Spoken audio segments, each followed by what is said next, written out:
tratra ny tanjona ho an'ny fédérationna hoy ny généraly Ramanatsoa Gabriel tao anatin'ity fifananana natao tany Tomasina ity hiatrika ny fanomanana ny lalaon'ny nosy sy ny fédérationna afaka andro vitsivitsy ifantoka amin'izay fanomanana ny lalaon'ny nosy izay indray ny fandarana asan'ny fédérationna malagasy ny Taranja Lomano. Amin'ny ankapobeny aloha zany dia mizotra araka ny tokony ho izy sy ny verina ny fandehan'ny championnat na dia raha antsika mahita ny orana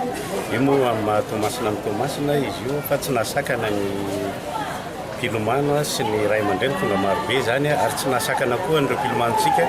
nanao record national tsy miresaka n'le performance fa raha ny record national fotsiny satria itsika zao aorinan'ity dia andrainja anao regroupement ny lalaon'ny nosy ny championnat du monde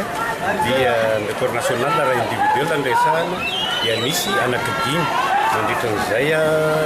telo andro izay ary ny teo amin'ny relais dia misy anakiroa zany zany dia efa azo lazaina fa mahavelom-bola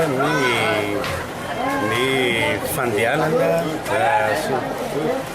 ny herinandro faharoa ao aorianan'izao fiadinan'ny tokondraka Madagasikara zao farafatarany dia anomboka amin'ny fampivondronana ny zao eto amin'ny tontolo fonolosana eto amin'ny CRG Tomasina. Mafeno zay satria zay aloha no omeny ministère io moa miankina amin'ny etomanana ihany raha ny fahafantarako azy fa izahay moa dia mbola hiady hoe ireo aloha mbo tazomina farafaratsiny fa tsy sanatria ho ahena ohatran'ny mahazatra hoe efatra amin'ny rahalahy efatra amin'ny rahavavy fa mba tazomina le valo amin'ny rahalahy fito amin'ny rahavavy.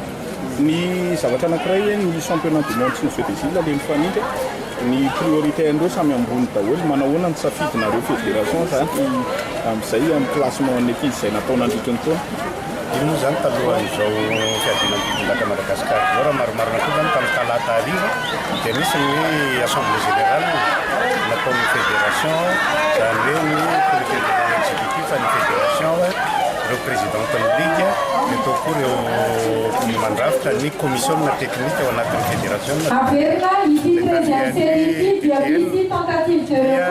efa nisy zavatra notapahana tao